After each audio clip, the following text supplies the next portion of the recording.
Ni mpenzi mtazamaji wa Bilal TV na kwenye mic ni mimi hapa Omar Mustafa.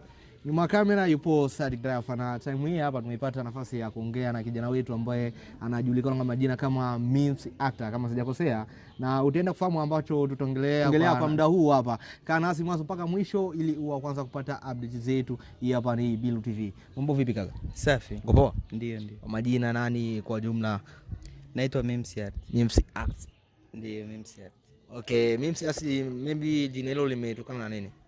Jina hilo limetokana na kipaji changu cha uchoraji, ndio nikajiita Memes Actor. Okay, na jina lako asilia ni nani? Mirindi. Mirindi. Yeah. Okay, na unafahamu maana Mirindi? Mirindi sifahamu. Okay, na tukisikia Memes Actor tunaelewa ni mtu gani labda? Ni mtu kawaida tu ambaye ni mchoraji. Okay. Ya hiyo jina jipanga, hiyo Memes nilijipanga kutokana na jina yangu ya Mirindi, nikachukua ile mi kisha nikaweka Memes.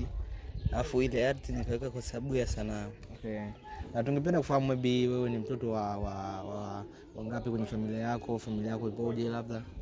Mimi ni mtoto wa 4 kwenye familia yangu. Okay. Mtoto wa 4. Na wa kwanza nini kama hiyo? Wa kwanza ni Rebecca, wa pili James, okay. Wa tatu Hamisi, alafu wa 4 mimi. Okay. Na kipaji hicho chako cha kuchora ningependa uonyeshe kwanza, waone ubunifu wako, uonyeshe kwenye kamera kidogo ili waone unavyofanya haki.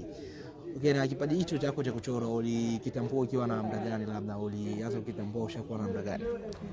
Hiki kipaji nilikitambua ilikuwa mwaka wa 2021. Nilikuwa na umri wa miaka kama 12 hivi. Okay. Ndio nikaanza kukifuatilia mdogo mdogo hadi nikafika hapa nilipo. Okay. Na tungependa kufahamu maybe kwenye uchoraji wako unatumia kitu gani muhimu sana kwenye kazi yako hiyo? Ni penseli na rula tu, ndo vitu muhimu zaidi sana. Okay. Na ni kitu gani ambacho vinakosekana kwenye kazi yako hiyo? Vifaa vipo ambavyo vinakosekana. Okay. Kama kifaa gani na kifaa gani? Zipo sana, monozero naikosa. Okay. Tungependa kufahamu maybe role model wako. Unajua kazi yoyote ina role model. Tungependa kufahamu role model wako ambao unamfuatilia kwenye mambo yako hayo ni nani labda? Ni Ivan Drive. Ivan Drive. Anapatikana wapi labda? Yupo Dar es Salaam. Okay. Na kwa nini awe Ivan?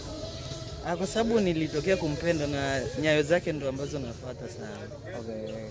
Kozi unaishi siku moja uwe kama yeye au vipi? Ya ndo ndoto hiyo. Okay. Tungependa kufahamu maybe kwenye huo uchoraji wako ni mtu gani mkubwa zaidi hapa duniani ushawahi kumchora na akapokea picha yake kama alivyo? Kama kwa hapa kambini nimemchora Nyagomani. Okay. Nimemchora Fekwa Mada. Ndio. Nimemchora Mama Zuu. Okay. Nimemchora Gatuso na wengi. Okay, na kwa nini unachora masa? Nilichora hivyo kwa sababu niandikishe jina kama Miss Didi walivyofanya. Okay. Ili niweze kujulikana kambini. Okay. Na hapa kambini kwetu tofauti na wewe, ni mtu gani ambaye unamkubali zaidi kwa uchoraji? Kwa uchoraji namkubali Armamo. Okay. Ni jamaa yupo karibu na Kariakoo pale. Okay. Okay, pia tungependa kufahamu kuchora picha kama hiyo ambayo ni short, unatumia muda gani, maybe dakika ngapi kuchora kama hivyo?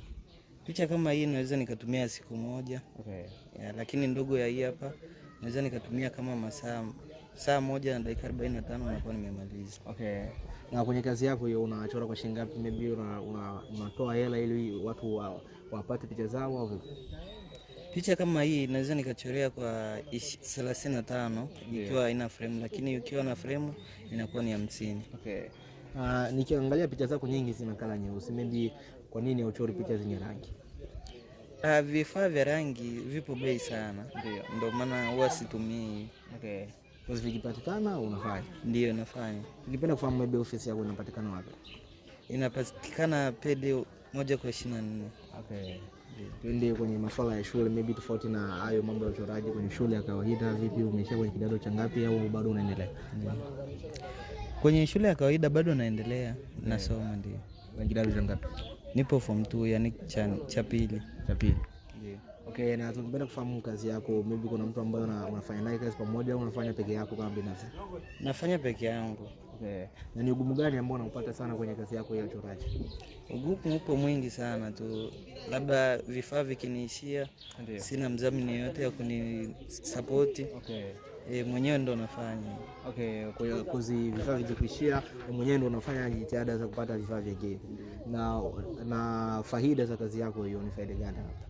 Faida kwanza, mara nyingi si waombi wazazi labda kama ninunuliwe peni, ndio hata uniform, huenda mara nyingi najinunulia mwenyewe. Na baada ya kuanza kazi yako ya uchoraji, unafikiri ni kitu gani ambacho kimebadilika kwenye maisha yako? Kwanza mara nyingi huwa najitegemea. Kama vifaa vya ofisi nanunua mwenyewe. Ndio. Mambo yangu yote uchoraji najitegemeza mwenyewe. Okay. Na one day unawishi uwe kama nani labda hapo mbeleni, na ukiwa kama huyo mtu, na kitu gani ambacho utakifanya kikubwa kwenye familia yako na kwa wewe binafsi? Lengo ni kuwa kama wewe jamaa Ivan. Okay. Yeah. Na nikiwa kama yeye naweza nikafikisha familia yangu mbali sana. Okay. Ndio. Okay, tupo kwenye email na tungependa kufahamu hivi ni support gani ambayo unahitaji kwenye kazi yako ya uchoraji ili kuzidisha kipaji chako kiende mbele zaidi? Nilihitaji tu support, hata mtu akinisimamia itakuwa ni vizuri. Ndio. Kama support gani ambayo unataka? Labda anaweza kuwa ananigaramia kitu fulani, kwa mfano labda ni vifaa, au anakuwa ananisimamia tu kama nilivyosema. Na twende kwa kumalizia, neno moja la mwisho.